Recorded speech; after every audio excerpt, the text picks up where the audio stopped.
Assalamualaikum warahmatullahi wabarakatuh. Perkenalkan, saya Kawahyuni dari kelas IAT 5A. Video ini saya buat untuk memenuhi tugas akhir dari mata kuliah kajian kitab tafsir modern kontemporer dengan dosen pengampu Ibu Hartati. Masuk ke bagian identifikasi yang dimana mencakup nama tafsir, arti dari nama tafsir kitab Al-Manar, lalu yang selanjutnya ada pengarang tafsir, lalu yang ketiga ada metode penulisan yang digunakan dalam kitab tafsir Al-Manar, dan selanjutnya yang terakhir adalah sistematika penyajian beserta dengan contoh sistematika ayatnya. Masuk ke pembahasan pertama yaitu nama tafsir, arti dari nama tafsir Al-Manar. Awal mulanya dipublikasikan secara berkala di dalam majalah Al-Manar. Tafsir Ridho kemudian lebih populer dengan nama tafsir Al-Manar daripada nama aslinya, yaitu tafsir Al-Quran Al-Hakim.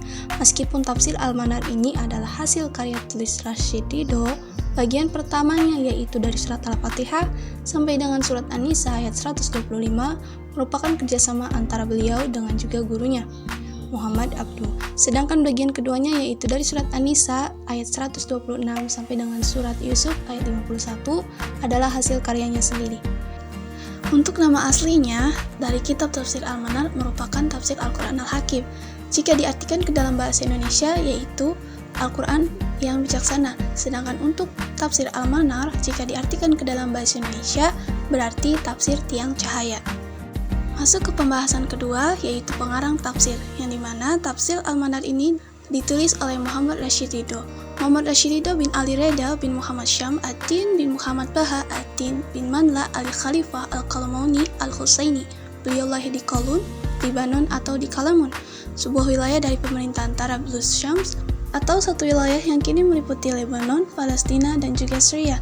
Beliau lahir pada tahun 1282 Hijriah atau 1865 Masehi dan wafat pada tahun 1354 Hijriah atau 1935 Masehi.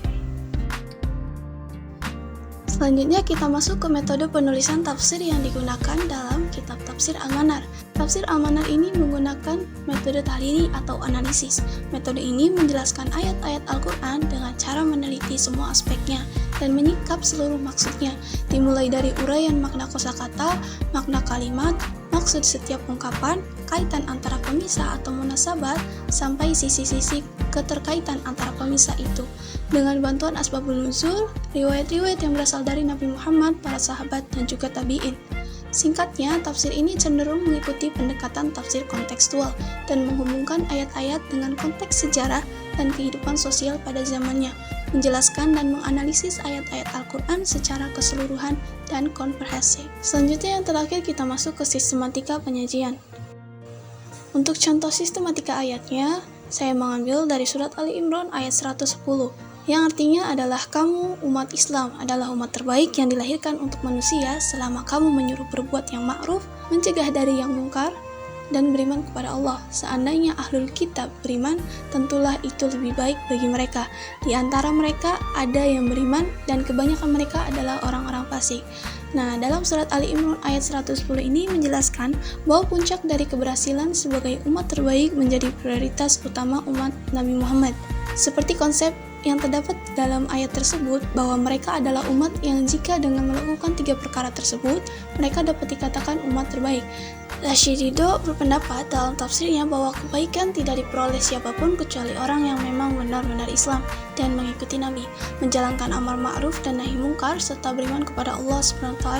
Maka dalam konsep ini dapat dikatakan bahwa seberapapun keimanan seseorang kepada Allah, jika tidak dilandasi dengan melakukan amar ma'ruf dan mencegah kemungkaran, ia tidak dapat disebut sebagai umat terbaik.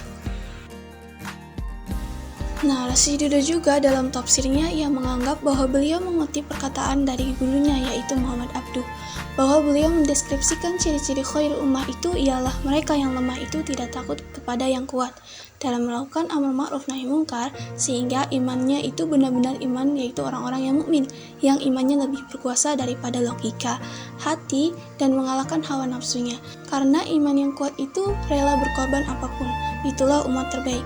Maka dari itu, Rashid menegaskan bahwa pada lafaz khair atau kebaikan itu tidak diberhakkan oleh siapapun kecuali orang yang memang benar-benar Islam dan mengikuti Nabi dengan cara beriman kepada Allah, menjalankan amar ma'ruf nahi mungkar. Rashid Ridho di sini menekankan pada kuatnya melakukan amar ma'ruf nahi mungkar serta keimanan seorang muslim kepada Allah Subhanahu wa taala. Kemudian sistematika penulisan dalam penyajian tafsir ini mencakup penjelasan ayat-ayat Al-Quran, hadis terkait, serta pendapat-pendapat para ulama.